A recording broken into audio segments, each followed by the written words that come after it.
Vamos já de segundo vídeo dessa nova leva?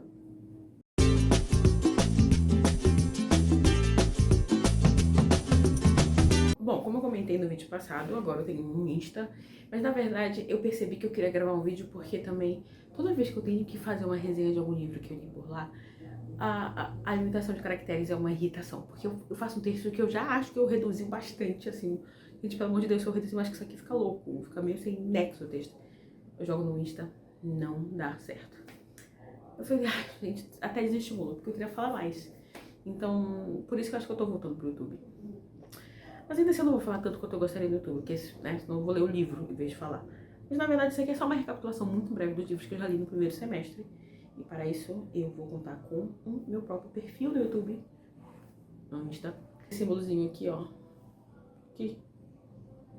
Esse aqui, ó. Em vez de colocar a gravação de tela, eu tô mostrando literalmente a tela do meu celular. Muito bom. Esse daqui foi a primeira resenha, digamos assim, sei lá, o primeiro comentário que eu postei por lá. Que foi o último livro da saga O Tempo e o Vento. Que coisa maravilhosa. Infelizmente vocês não conseguem ver que tá na prateleira de cima. Mas é incrível, assim. Eu acho que na última parte, que é o arquipélago, se não me engano, a última parte, a parte fictícia foi a que eu menos gostei. Acho que o Vargas ali tava gostando muito. A parte fictícia, a gente tem a Silvia e o Fabiano. É Fabiano? Acho que é Fabiano, o escritor, né, de tudo. E fica. Aí eles ficam numa coisa assim que você fica, ok, tá bom, vamos lá. Mas a parte histórica, nossa, muito bom. Muito bom. E assim, gente, não tem como não ficar irritado com o pai do Fabiano, que é o Rodrigo. Sei lá, o quinto Rodrigo que aparece nessa brincadeira. Não, o quinto Rodrigo não, mas é o Rodrigo, o último Rodrigo que aparece na linhagem Cambará. Gente, eu não sei, tem gente que gosta dele quando ele tá mais novo, tem gente que gosta dele quando ele tá mais velho. Eu não gostei desse personagem, entendo a importância dele na narrativa, realmente. Sem ele, aquela família não iria pra frente, digamos assim. Mas não curti muito ele não, enquanto personagem. Mas realmente a parte fictícia, a parte. É quase uma biografia de Vargas que você vai encontrar ali. As conversas com o Rodrigo já acamado. Tem alguns amigos ali que pensam. Que tem visões diferentes, né? Mas ainda assim tem um elo de amizade ali que liga todo mundo, então meio que se desentendem, mas se acertam depois. Realmente é um dos pontos altos, assim. Principalmente dessa última parte. Eu demorei 6, 7 anos pra ler tudo. Acho que o primeiro eu li realmente há uns 6, 7 anos atrás, aí depois o segundo eu li no ano seguinte, depois eu passei 2, 3 anos sem ler nada, aí depois eu peguei, sabe? Foi assim. Mas aí ano passado acho que eu li os 2, ano passado os últimos 3 da trilogia, dividida em 7 volumes. Outro livro que eu também terminei um ano lendo, e por isso só surgiu lá no Insta do início do ano, foi o maravilhoso Viagens de Gulliver. Pelo amor de Deus, leia este livro, se eu não me engano. Quem foi que falou recentemente que eu li? Eu acho que foi o Borges, o Jorge Luiz Borges, se não foi ele, vai ter errado aqui na tela dizendo quem foi. Que esse era o único livro que as crianças deviam ler na escola em termos de ficção, sabe? Muito que você precisa entender tá aqui. E a verdade, não, quer dizer, não no sentido de que esse é o único livro, mas no sentido de que muita coisa que você precisa aprender tá aqui. Por favor, leia quantos livros você quiser. Mas a primeira viagem é muito boa, mas eu acho que a minha favorita é a última. E quem leu esse livro, acho que, né, vai... Assim, a terceira, se não me engano, a terceira eu fiquei... Era um papo tão cabeça, tão intelectual, eram umas arquiteturas, assim, tudo muito fluido, sabe? Tudo muito... Sabe, parecia que eu tava tendo uma conversa sobre com seres iluminados além de mim, foi uma coisa mas ao mesmo tempo meio estranhérrimos entre si. Mas o quarto foi, assim, sensacional. Tem partes, assim, que eu consigo lembrar com uma perfeição, e principalmente o choque dele, do Gulliver quando chega... Assim, eu vou falar de forma bem rude. Tem 2 grupos, e aí ele tem um grupo de selvagens, sei lá, macacos selvagens quase, e obviamente ele não é aquele grupo. Mas o outro grupo é o grupo de cavalos, mas os cavalos são racionais. Então ele quer se banhar mais pro lado dos cavalos, porque né, parece mais com ele. Mas conforme o tempo passa, ele vai se percebendo muito mais como selvagem do que como um cavalo racional ali daquele lugar. E essa transformação na mente dele, quando ele volta pela última vez à terra, ao país dele, digamos assim, é magistral. E eu li também, esse já foi esse ano mesmo, de novo, Vargas. Eu me apaixonei, eu me apaixonei não no sentido de concordo com as coisas que o Vargas dizia ou fez, enfim. Mas eu me apaixonei por aquela figura, pelo impacto daquela figura naquela região do Brasil, o impacto que ele tinha no Sul, a corrida que ele fez até a presidência, tudo e tal. Então, eu fui ler Não uma biografia dele, porque eu acho que ainda não tô pronta exatamente, sabendo dos pormenores para fazer o melhor uso da leitura de uma biografia do Vargas.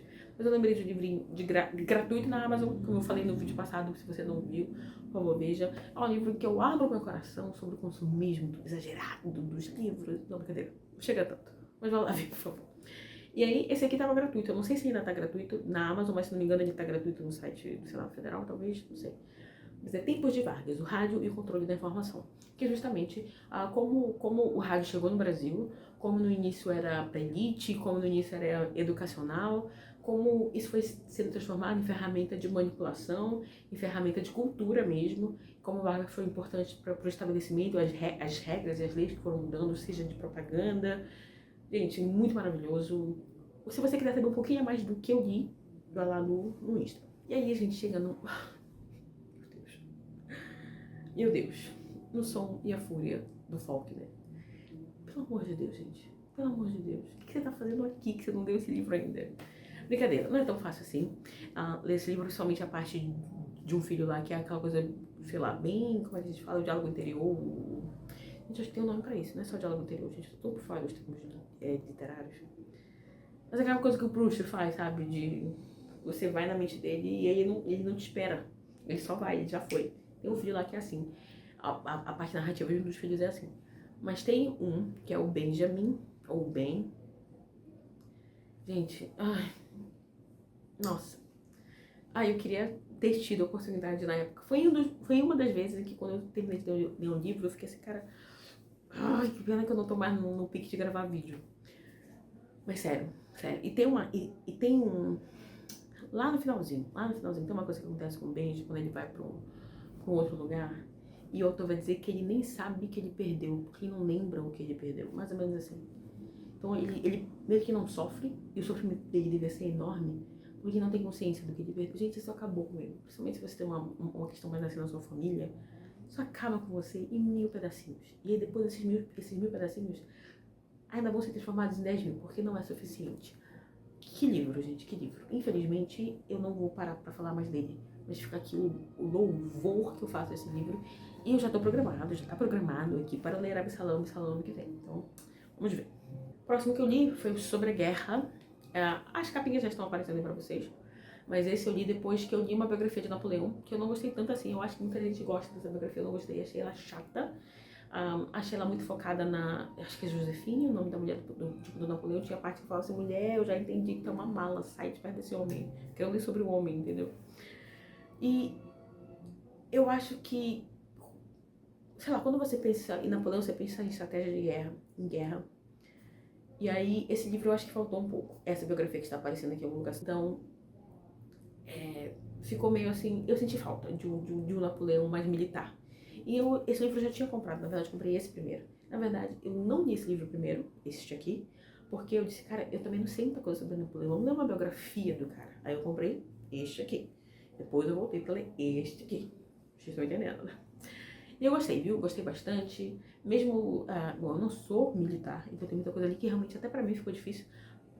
Ficou difícil porque eu não sou militar, ficou difícil porque, obviamente, eu não sou uma militar daquela época, com aquelas tecnologias, com aquela linha de pensamento, daquele jeito que se fazia guerra. Mas fica claro que realmente o cara inventou mesmo que é a batalha moderna, sabe? Sensacional em termos de como se aproximar de exércitos, quando você recua, quando você ataca, quando você usa artilharia, quando você usa cavalaria, pra que um é importante, pra que outro é importante, se é pra se ter linha de frente, se não é pra se ter linha de frente. Que mais agora? Agora que eu vou, né? Não pensei muito a respeito do que fala desse livro, só peguei aqui. Mas é sensacional. Ele deixa um pouco o lado sentimental do Napoleão pra focar nessa figura que a gente gosta. E tipo, um adendo, não vá ver aquele filme do Napoleão, sei lá de que diretor que é. É uma bomba, é uma catástrofe, é um desrespeito a você, ao Napoleão, a você. E eu passei, sei lá, 4 horas da minha vida naquilo ali. 4 horas que não vão voltar. Esse é o que é pior. Depois eu li um livro, que na verdade é uma releitura, e na verdade é uma leitura ao mesmo tempo. Por vários motivos, é uma leitura mesmo, já sendo uma releitura, na verdade, que é A Morte de Ivan Ilitch, do Tolstói. Eu li esse livro há 10 anos atrás, e eu não lembrava de nada. Mas eu sei porque eu não lembrava de nada, e a culpa de fato é minha, porque era de uma época que eu só lia, sabe? O livro ele só ia numa direção, pra frente. e essa página, e essa página, e essa página, e essa página. Caramba, mas o que falava mesmo? Qual a conexão aqui? Eu nunca voltava, sabe, avante, sempre avante. Hoje em dia, eu fico assim, tendo relido, eu fico, cara, como assim? Esse livro é maravilhoso, esse livro, ele te põe sentado pra ver alguém morrer nos seus últimos dias, assim, mais especificamente nos seus últimos dias. A gente acompanha muito a vida dele, mas o foco do livro tá nos últimos dias de vida do Ivan Nietzsche, e te põe sentado e você vai observar aquilo ali, entendeu?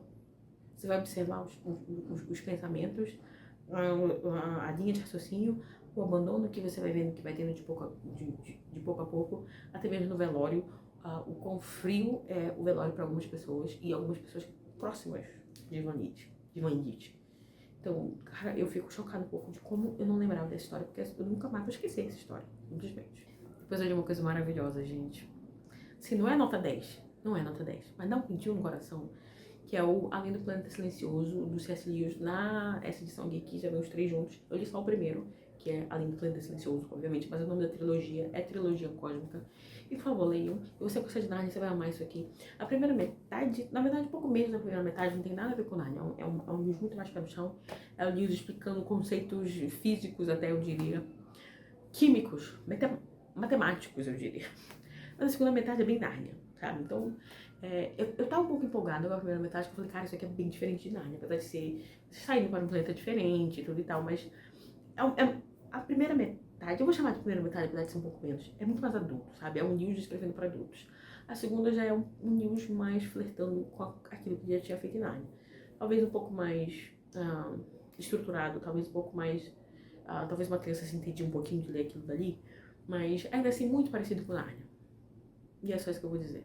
E eu vou colocar essa imagem aqui, porque aí eu amei essa imagem, eu amei esse encontro. É muito narniano, mas no fundo, é só muito Lewis.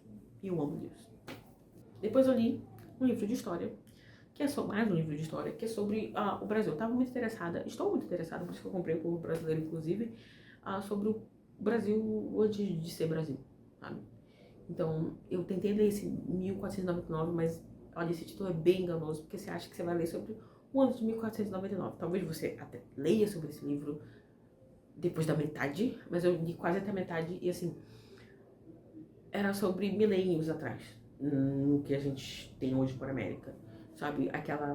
Gente, eu não sei os nomes corretos, mas sabe aquela coisa da caveira, primeira caveira, achada aqui das Américas, alguma coisa assim que se chama Luzia? Então eu tenho Luzia no nome também. Mas enfim, sabe? É remota a esse tempo. Talvez mais da metade do livro venha pra cá, mas eu não tava com muita paciência. Vai falar do carbono 14, do teste e tudo e tal. Eu fiquei, não, cara, não era isso. E aí eu fui atrás e li no Biblion, de novo, estou falando desse aplicativo maravilhoso da biblioteca. É um aplicativo gratuito da Biblioteca de São Paulo, onde você aluga livros por até 2 semanas de graça. Livros não, aluga e-books. Então, literalmente todo o Brasil, de graça. Você pode, se não me engano, renovar por mais 2 semanas, automaticamente, digamos assim. E depois você pode entrar na fila de novo se o livro for muito disputado, até pra emprestar de novo. Então, assim, gente, você tem acesso a livros praticamente todo mundo nessa biblioteca. E foi lá que eu peguei A Conquista do Brasil, do Thales Guaraci.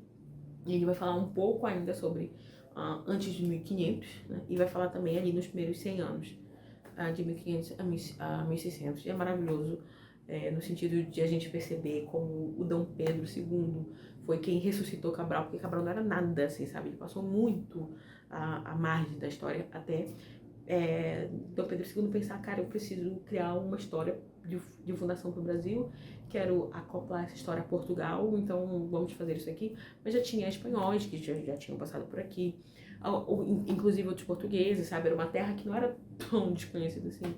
Os próprios índios que estavam aqui não eram tão, tipo, sei lá, vamos só pescar aqui e fazer o nosso almoço e ficar na rede, sabe? Existiam lutas de tribos aqui, existia dominação aqui. Olha, gente, é um livro maravilhoso, eu recomendo. Por favor, se você se interessa um pouco por história do Brasil, que é tão vasta quanto qualquer outro país, gente. Vamos ler história do Brasil? Se eu pudesse falar isso pra aluna do colégio, eu teria falado. Você não vai gostar de saber, não só de história que a aluna do colégio não gostava, como a história do seu pai.